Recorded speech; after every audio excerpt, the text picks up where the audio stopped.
زبردستی غیر آئینی طور پر پاکستان کی عوام کی خواہشات اور آئین کے برخلاف جا کر دیا گیا، تو یہ تو پاکستان کی عوام کے سامنے حقائق آنے چاہیے کہ ان کے اوپر فرد جرم عائد ہونے کے اندر التوا کیوں تھی۔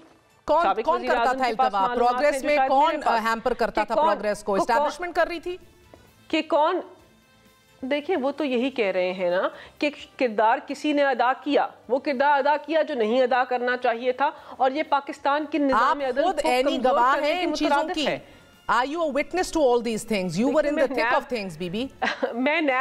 میں عمران خان صاحب کی نیب کی ایڈوائزر نہیں تھی، میں پارلیمانی سیکرٹری برائے قانون و انصاف تھی، یعنی کہ میں قانون عمل درآمد کرانے میں، قانون کو لکھنے میں، پاکستان تحریک انصاف کی حکومت میں ریفارم کا جو پروسیس ہے اس کے اندر سر فہرست تھی، اور وہ کام میں نے بہترین طریقے سے ادا کیا۔ نیب کے جو امور ہیں وہ شہزاد اکبر صاحب دیکھتے تھے، لیکن اگر سابق وزیر اعظم کہہ رہے ہیں تو ان کی بات میں یقیناً تقویت ہے، وہ درست کہہ رہے ہوں گے، اور کسی ادا کیا گیا اور وہ کردار سابق سپاہ سالار نے کیا۔ آئین اور ان کی رائٹنگ میں، اور آپ نے کسی اس ٹائم کے اوپر کبھی محسوس کیا کہ میرا چیف ایگزیکٹو بے بس ہے یا اس کے ہاتھ بندھے ہوئے ہیں؟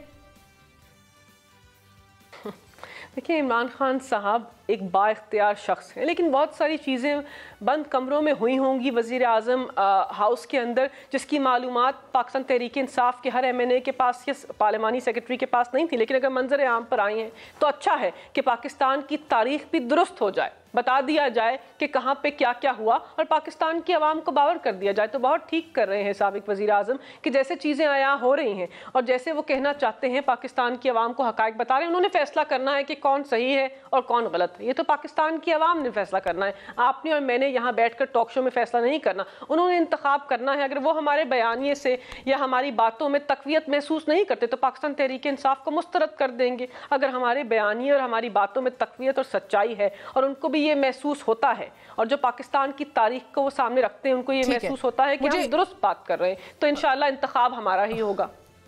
مجھے یہ بتا دیجئے، اب شوکت ترین کی گرفتاری بھی ٹھہر چکی ہے، ان کے خلاف بھی F I A cyber crime wing نے کرمنل پروسیڈنگز جو ہیں انیشیٹ کر دی ہیں، دیگر چارجز بھی ہیں۔ ان کی جو مبینہ آڈیو لیک منظر عام پر آئی ہے، قانون کی اور آئین کو کیونکہ آپ سمجھتی ہیں بہتر، از ہی ان ٹربل؟ دیکھیں مہر، میرا ہمیشہ یہ موقف رہا ہے پچھلے 10 مہینوں میں، اور اب تو بہت زیادہ یہ تقویت حاصل کر گیا ہے کہ پاکستان تحریک انصاف ایک جمہوری نظام سے ایک آمریت میں تبدیل ہو گیا ہے۔ ایک تسلسل ہے محب وطن پاکستانیوں کو غدار ڈکلیئر کروانے کا، ایک ایک کر کر پاکستان تحریک انصاف کے عوامی نمائندوں کو، ان لوگوں کو جو عمران خان کے قریب ہیں، جو کلیدی کردار ادا کر رہے ہیں، ان کو غدار ڈکلیئر کروا رہی ہے یہ فسطائیت سے بھری حکومت۔ اگر کوئی ٹیکسٹ بک کیس ہو کہ آپ نے سیڈیشن لا کا کس طرح غلط استعمال کرنا ہے، تو ان 10 مہینوں کے سیاہ دور کو اٹھا کر دیکھ لیجئے، ان کے اوپر الزامات کیا لگائے ہیں۔ کہا ہے کہ ان کی گفتار سے پہلے تو یہ ایک مبینہ آڈیو ٹیپ ہے جو ویریفائڈ نہیں ہے، اور اس کا ایک ٹیسٹ ہے، قانونی طور پر عدالت کے تحریر نامے ہیں کہ آپ نے کسی شخص کی اگر آڈیو ٹیپ کو پیش کرنا ہے تو آپ نے کیا وہ لیگل ٹیسٹ ہے جس کو آپ نے سیٹسفائی کرنا ہے، جس کو آپ نے پروف کرنا ہے، وہ ابھی تک نہیں ہوا۔ لیکن چلیں مان لیتے ہیں کہ انہوں نے وہ بات کی، تو کیا کہہ رہے ہیں کہ آئی ایم ایف کے ساتھ پاکستان کا جو دفاع ہے وہ لازم ہے، ہم سیلاب کے بعد سرپلس بجٹ دے نہیں سکتے، وہ یہ باتیں منظر عام پر لے کر آ رہے ہیں۔ تو اپنے ملک کے دفاع میں آئی ایم ایف سے بات کرنا سیڈیشن کیسے ہوتا ہے، اس سے اداروں کے اندر کیسے کمزوری آتی ہے، میں یہ ایز اے قانون دان میں یہ سمجھنے سے قاصر ہوں۔ بہت بہت شکریہ۔ ملیکہ بخاری ہمارے ساتھ موجود تھیں۔ ناظرین، آپ نے گفتگو سنی ریاست کو نقصان پہنچانے کے الزام پر اب شوکت ترین کے خلاف دائرہ تنگ ہوتا چلا جا رہا ہے۔ حکومت نے ایف آئی اے کو شوکت ترین کو گرفتار کرنے کی اجازت دے دی ہے۔ پی ٹی آئی کے خلاف تنگ ہوتے حالات میں مگر 90 روز میں الیکشن کا مطالبہ پورے زوروں پر ہے۔ صدر مملکت کے الیکشن کمیشن کو لکھے گئے خط کے بعد لاہور ہائی کورٹ نے بھی 90 روز میں انتخابات کا حکم جاری کیا ہے، اور آج الیکشن کمیشن نے اس حوالے سے اجلاس میں یہ فیصلہ کیا ہے کہ گورنر پنجاب سے ملاقات کی جائے۔ الیکشن کمیشن نے گورنر سے کل ملاقات کے لیے وقت مانگا ہے۔ کل کا دن انتہائی اہم ہے۔ ایک وقفہ لیتے ہیں، وقفے کے بعد حاضر ہوں گے۔ Stay with us.